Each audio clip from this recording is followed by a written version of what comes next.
Ako si Mengay, ang laging galit na nanay. Welcome to my mini vlog.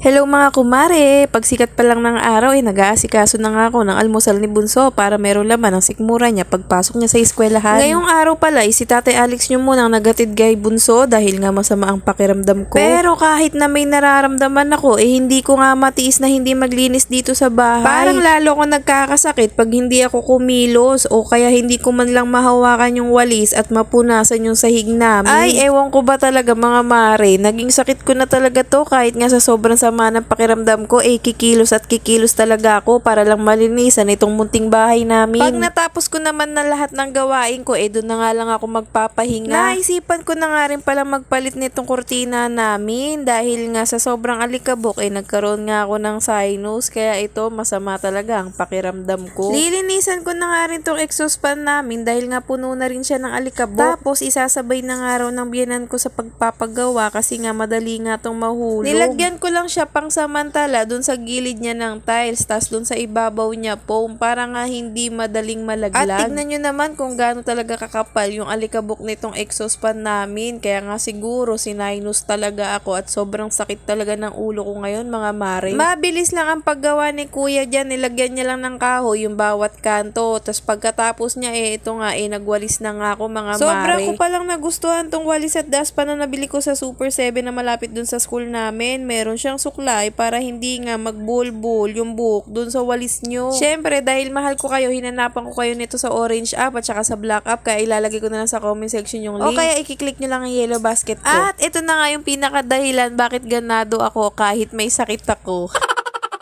Dahil dito sa mga parcel ko na nagdatingan nung isang linggo pa, inipon ko nga sila para sabay-sabay ko nga silang mabuksan. Unang bukas pa nga lang, tignan nyo naman ang ngiti ng nanay Mengay nyo, tuwan-tuwa sa galak.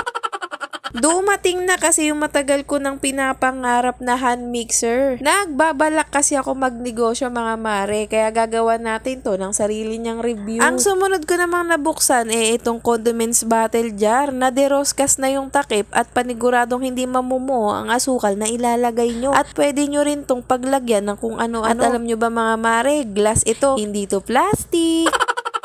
Bali, 3 na nga in-order ko mga mare dahil meron nga akong ilalagay dyan. Ito namang sumunod condiments bottle jar din, pero meron siyang small teaspoon na para lang sa sukat ng salt and pepper. Bali, 2 na nga rin pala ang in-order ko niyan para bagay na bagay dun sa asin at paminta ko. At alam nyo ba mga mare, glass yan, hindi yan plastic.